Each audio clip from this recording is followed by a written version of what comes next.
Welcome back to Random History.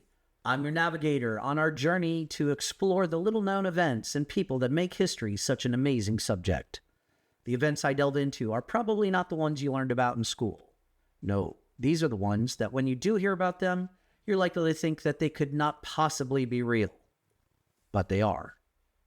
The B-17 bomber was aptly nicknamed the Flying Fortress. Its armament was quite impressive.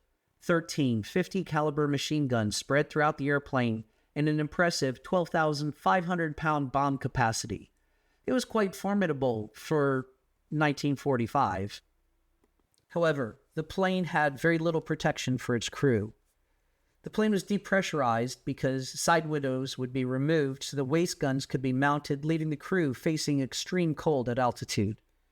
In addition, there was really no protection whatsoever for the exploding flak or attacking fighters that decimated so many B-17 formations. Of the 10 crewmen on a B-17, one of the most challenging positions was that of the ball turret gunner. Hanging below the plane's fuselage, the ball turret was a 42-inch diameter ball with two 50 caliber machine guns that offered some defense against attacking enemy aircraft. Because of the tight quarters, ball turret gunners could be no more than 5'4" and had to leave their extreme cold weather gear, coat and pants, in the airplane, along with their parachute. If the crewman had to bail out, the ball turret gunner had to climb out of the turret, don their gear, then their parachute, before they could safely jump. As you will hear today, this could prove very problematic in case of an emergency. The subject of both stories today were B-17 ball turret gunners in World War II. The first story is truly one that I think you're going to think was totally made up, but again, 100% true. A man was thrown from his stricken plane, fell 20,000 feet without a parachute, crashed through a glass roof, and lived to tell the tale. Today's true hero was the first enlisted person in the Army Air Corps to be awarded the Medal of Honor. Both men are absolutely the truest of heroes.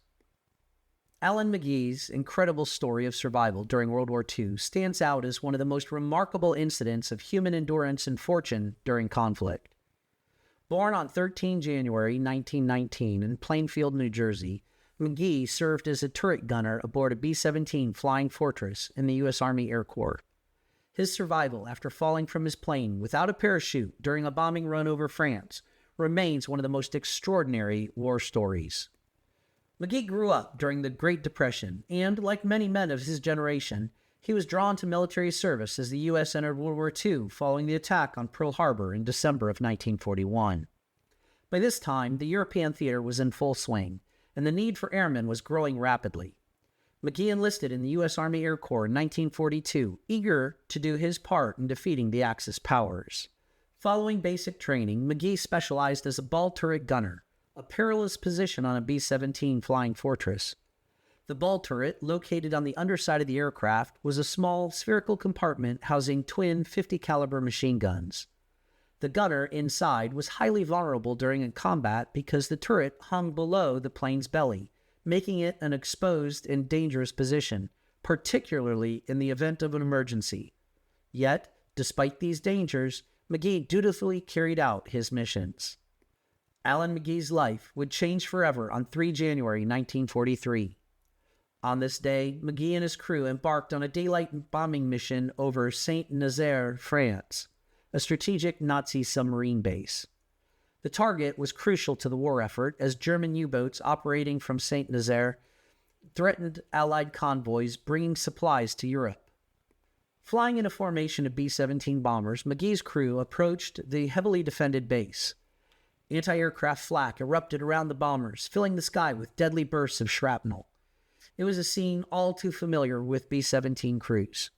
The Flying Fortresses, as they were called, were famous for their ability to withstand immense damage and remain airborne. However, even these robust planes could not survive certain kinds of hits. During its bomb run, McGee's B-17 was struck by anti-aircraft fire. The shrapnel hit the aircraft's fuel tanks and tore through the fuselage, quickly rendering the plane uncontrollable. As the B-17 fell apart around him, McGee realized the severity of the situation. With no time to don his parachute, he had little choice but to attempt an escape from the doomed aircraft. McGee crawled out of the ball turret, but was soon sucked out of the disintegrating airplane at an altitude of about 20,000 feet. At this point, McGee faced what seemed like certain death. Without a parachute, free falling from such an altitude should have meant inevitable fatality. The frigid air whipped past him as he plummeted towards Earth. At this speed, a fall from even a fraction of this height would have been deadly. Yet, McGee's descent took a miraculous turn. As he hurtled towards the ground, McGee lost consciousness due to a combination of the high-altitude fall and the lack of oxygen. His unconscious body continued its terrifying freefall until it struck a train station in the town of Saint Nazaire. Rather than hitting the hard ground directly, McGee's fall was broken by the station's glass roof. Remarkably, the glass roof gave way upon impact, cushioning the blow and likely saving his life. He crashed through the roof and landed inside the train station, battered and broken, but alive. When German forces arrived to investigate the scene, they were astonished to find McGee alive, though severely injured. The fall had broken nearly all of the bones in his body. He suffered from extensive injuries, including severe trauma to his legs, arms, and he was bleeding from numerous lacerations caused by the shattered glass. Nonetheless, McGee had miraculously survived the impossible. After his miraculous survival, McGee was captured by the Germans and taken as a prisoner of war. Although the Germans were his enemies, the soldiers were reportedly amazed by McGee's survival and ensured that he received medical treatment. The doctors in the German military provided McGee with the necessary care to stabilize his condition, and he'd spend several weeks recovering from his injuries, which included a broken arm, a leg injury, numerous cuts and bruises from the fall. Despite the challenges of being a prisoner of war, McGee's ordeal continued for the remainder of the conflict. He was transferred to Luftstalag III, a POW camp designated for captured airmen. Stalag III would later become famous for the Great Escape of Allied prisoners in 1944, although McGee was not directly involved in the escape attempt. His main focus during captivity was survival and recovery from his extensive injuries. McGee's time in camp was difficult, as it was for many Allied prisoners. Food was scarce, and conditions were harsh, especially during the brutal winters. However, McGee remained resilient, and his incredible survival story became the source of inspiration for his fellow prisoners. While he was fortunate to have survived his fall, McGee endured nearly 2 years of captivity until he was liberated by Allied forces in 1945. After the war ended, McGee was repatriated to the United States, where he resumed a quiet life away from the spotlight. He returned to his hometown of Plainfield, New Jersey, and spent much of his time reflecting on the war and his miraculous survival. For years, McGee lived a relatively private life, though he occasionally shared his story with close friends and fellow veterans. In the years following the war, McGee's remarkable story gained renewed attention. Historians and war enthusiasts recognized his survival as one of the most unbelievable tales from World War II. McGee himself acknowledged the role of fate and luck in his story, expressing gratitude for having survived such a harrowing experience.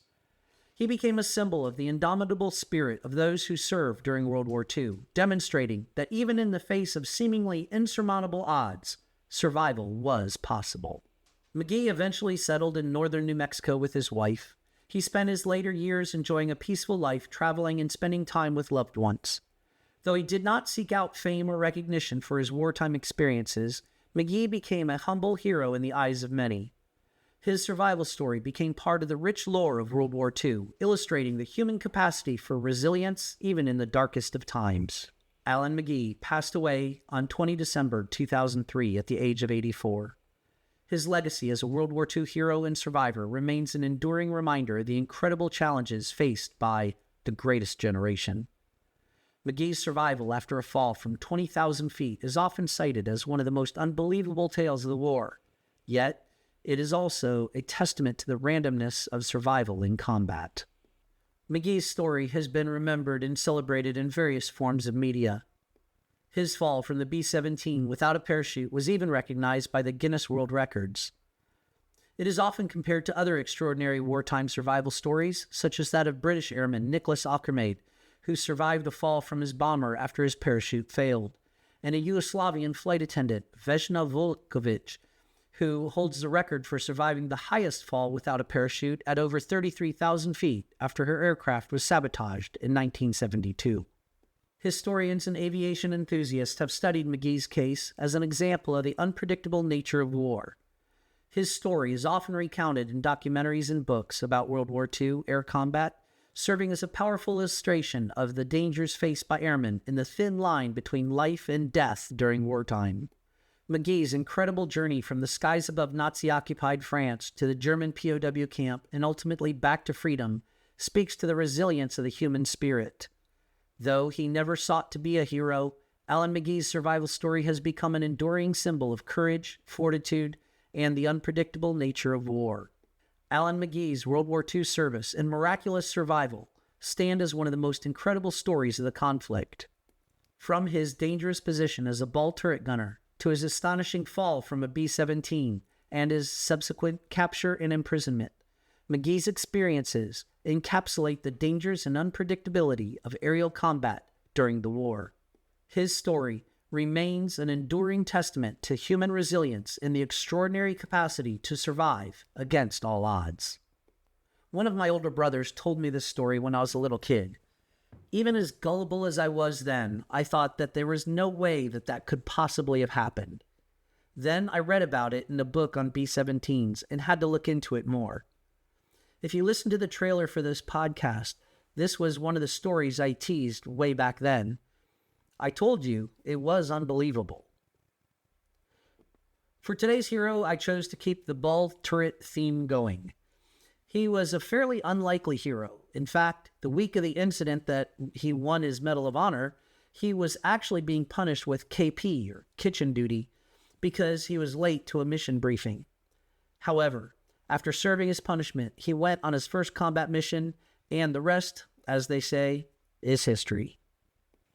Maynard Harrison Smith, a ball turret gunner in a B-17 Flying Fortress during World War II, is a notable figure in U.S. military history for his extraordinary bravery and actions under fire. Born on 19 May 1911 in Cairo, Michigan, Smith joined the United States Army Air Forces relatively late, at the age of 31. Initially drafted in 1942, he trained as an aerial gunner and was assigned to the 423rd Bomb Squadron of the 306th Bomb Group, which was stationed in England. Although he had not been in the service for long, Smith's actions during a bombing mission on 1 May 1943 would earn him the prestigious Medal of Honor. On that fateful day, Smith was flying as a ball turret gunner aboard a B-17 during a bombing raid over Nazi-occupied France.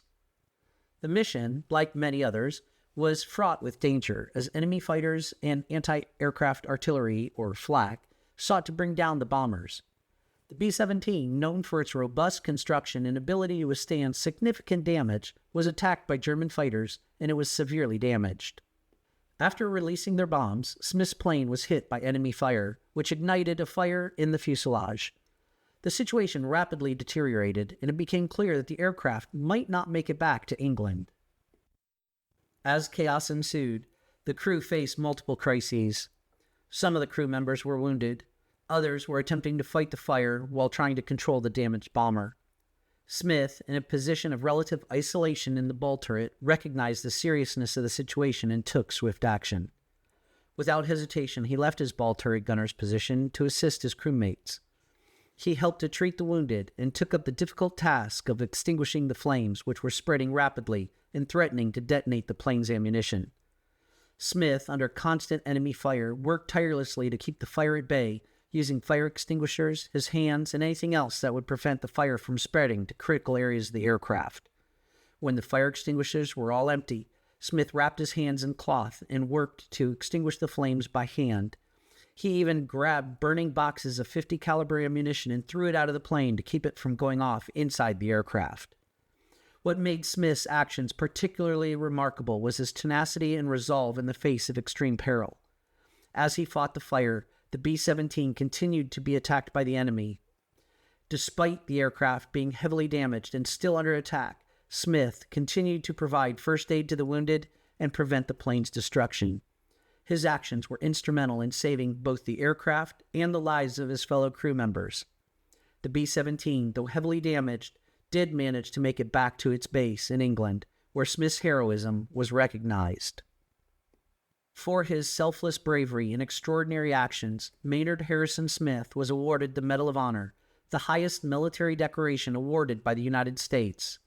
His story became one of the most celebrated acts of heroism in the U.S. Army Air Forces during the war. Smith's courage exemplified the spirit of perseverance and sacrifice that characterized many of the servicemen who flew in the perilous skies over Europe during World War II. After the war, Smith lived a relatively quiet life, avoiding the spotlight despite his fame. He passed away in 1984 at the age of 72. His legacy endures as a symbol of the bravery and determination that defined U.S. airmen who risked their lives in the skies over Europe. The story of Maynard Harrison Smith, the ball turret gunner who saved his plane and crew, remains an inspiring chapter in the history of aerial warfare. There are so many iconic aircraft that came out of World War II. The P-51 Mustang, one of my favorites. I actually got to fly in one several years ago, and it was absolutely an amazing, amazing thing. The P-40, which is what my dad flew, and of course the B-17. I cannot imagine the amount of damage that these planes could withstand and still bring their crews home safely. It's just unbelievable. But unfortunately, this brings us to the end of another episode. I hope you enjoyed it, and will come back and listen to future episodes. If you'd like to view a transcript or the sources for the episode, click on the description. You can also make suggestions for future topics by clicking on that same link. Until next time, make some history of your own. Navigator out.